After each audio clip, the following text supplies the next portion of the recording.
I'm back to talk about books. Hey, my name is Michael, and I just finished a book called Marrow. It comes out today. Let me tell you about it.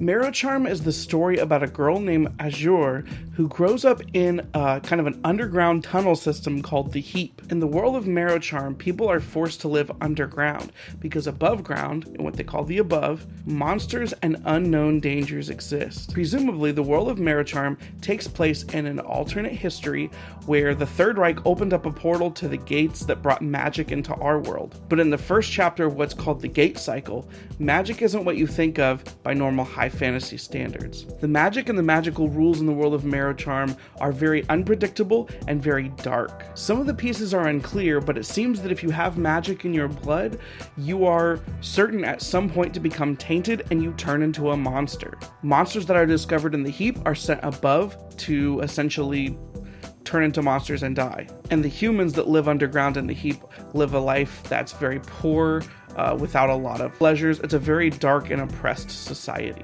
But what is a brave sister supposed to do when her brother gets revealed to have magic inside of him and gets banished to the above? The story really gets going when Azure and her guardian decide to try to rescue Armin and venture to the above themselves, to the unknown dangers that await them. At the forefront, this is a story about the bond between a brother and a sister and between their guardian and also the remnants of the effect that their mother put into their lives and the way that this brings everyone together and the overwhelming drive that keeps the main characters holding on to hope in a world where for the most part any hope seems futile. But this story is told in a very different sort of magical universe, as I mentioned before, where the magic isn't explained and it's very unpredictable.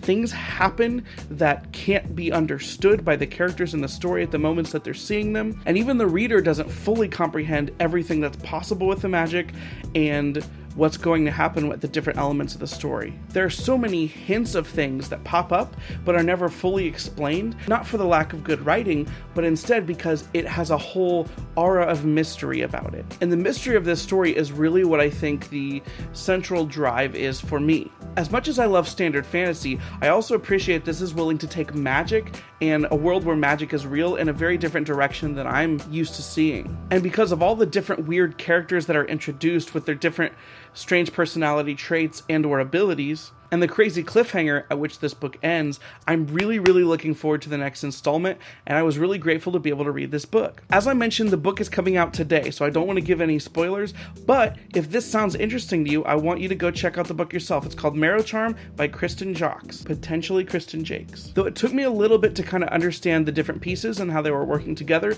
this story ultimately really sucked me in, and I give it a 4-star rating. If you want to see my written review, you can go check out my Goodreads profile. I'll put a link to that down below. And if you enjoyed this book review and would like to see more of these in the future, please let me know by leaving a thumbs up on this video or leaving a comment below. If you'd like to see more of them, you could also subscribe and hit that bell button to make sure you get notifications when I post future videos. Before I leave, I want to say thank you to the author, to the publisher, the Parliament House, and to NetGalley for giving me the advanced copy that allowed me to make this review available to you guys on launch day. Until next time, I encourage you to go out and find an awesome book. Remember, I'm not your dad, but I am your best friend.